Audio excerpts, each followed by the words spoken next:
Thank you, Mr. Deputy Speaker.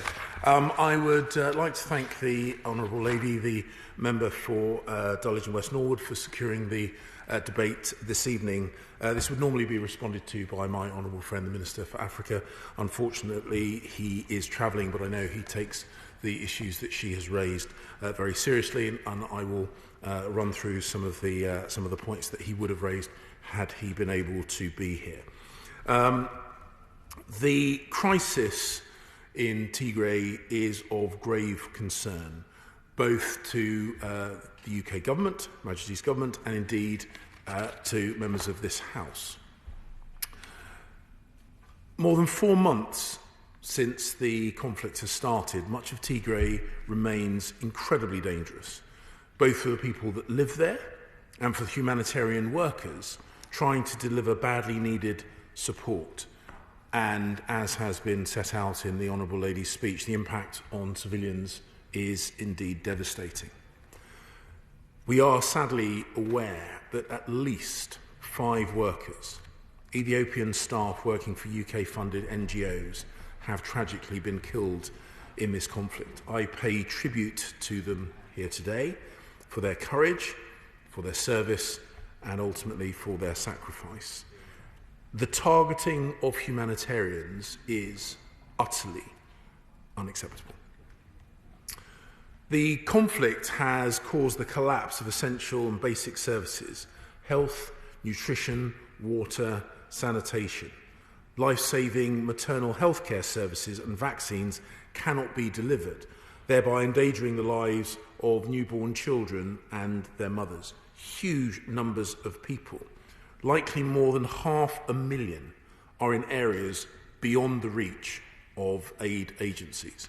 And across the region, as she has said, 4.5 million people are now in need of life-saving humanitarian aid. The United Nations assesses that the overall humanitarian response remains deeply inadequate compared to the needs that we have assessed on the ground. The situation is indeed grave. We have also received ongoing reports of egregious human rights violations since the conflict has started. And as has been outlined in the speech made by the Honourable Lady, we are seeing and hearing of increasingly harrowing stories on almost a daily basis now of widespread murder, as she's highlighted, and indeed rape. Armed actors are subjecting civilians to appalling abuses and systematic campaigns of looting, as she says, largely with impunity. Eritrea's role in this conflict is particularly concerning, and as such, the UK has called upon them to leave Ethiopia immediately. There are numerous reports of atrocities involving Eritrean forces, and their presence is fueling insecurity.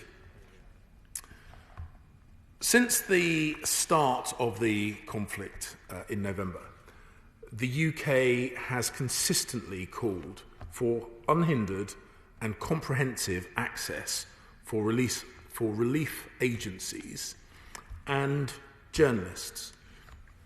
Obviously, one of the greatest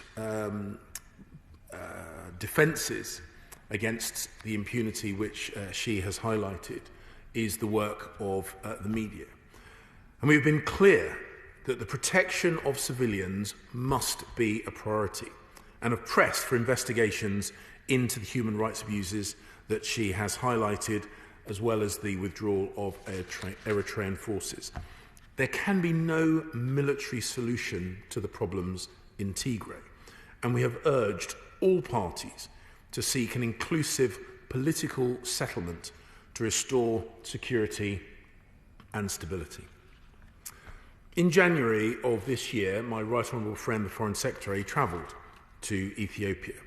He visited a humanitarian logistics hub in Gondar, run by the World Food Programme, and heard firsthand from our agency partners about the difficulties faced delivering life-saving assistance. He also met with Prime Minister Abiy, the President, and the Deputy Prime Minister. He emphasised to them the need for immediate humanitarian access and made clear the UK's serious concerns about the human rights violations, media freedom and political freedom.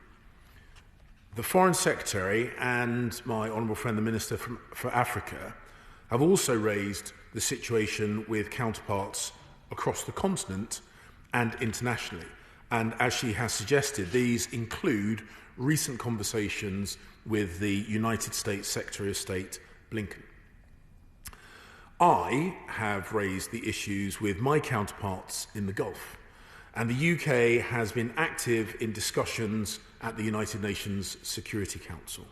Most recently, on the 11th of March, my noble friend, the Minister for South Asia and the Commonwealth, called again for urgent action to be taken to avert a humanitarian catastrophe in a discussion on food insecurity and conflict in the other place. The UK has been a generous supporter of humanitarian activities. On top of our over £100 million of humanitarian assistance to Ethiopia this financial year, and an additional £15.4 million has been provided specifically to this crisis response. Our embassy in Addis Ababa has been working tirelessly and in very challenging circumstances to secure humanitarian access and press for the investigations into the human rights abuses and violations that she outlined in her speech. A team of UK officials from the embassy travelled to Mekelle, Tigray's principal city, on the 4th and 5th of March. United Nations and NGO staff were open about the complexities of operating in this environment and the extent of civilian suffering. At a site for displaced persons, our staff heard harrowing accounts of truly horrendous abuses. They saw a relief effort hamstrung by confused government systems struggling to keep pace with the needs of the people.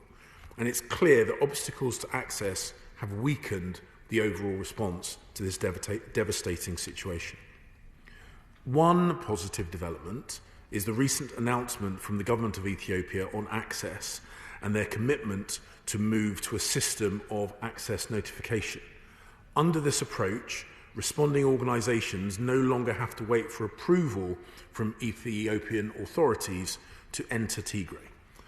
The UK is working with the United Nations and others to assess whether changes introduced by the authorities result in a demonstrable and positive improvement on the ground. And we can also cautiously welcome the improved access for the media in Tigray.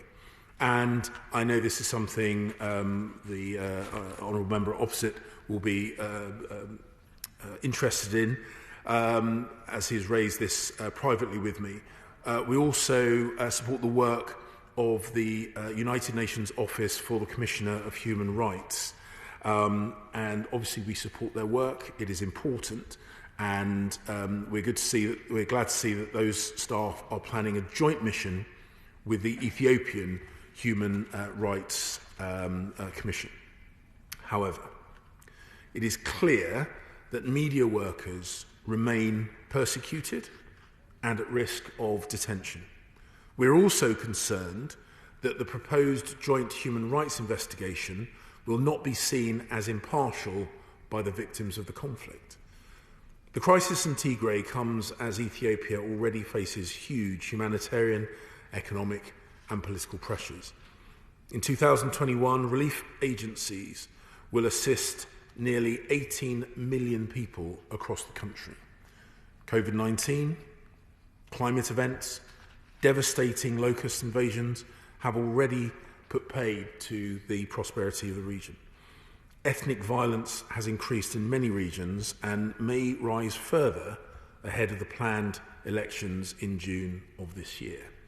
The stakes, Mr. Deputy Speaker, are very high, and this coming year will need concerted action by the international system and a strong and well-coordinated United Nations. Mr. Deputy Speaker, let me conclude by reassuring the House that the United Kingdom will continue to engage comprehensively with Ethiopia and to lead coordination with international partners in pressing for a political solution to this conflict that brings about an end to the violence. We will also ensure that investigations into atrocities are robust, unbiased, are credible, and are trusted by the people of Tigray themselves, so that those committing abuses do not evade justice. In the meantime, it is our absolute priority to make sure humanitarian support continues to reach those in desperate need.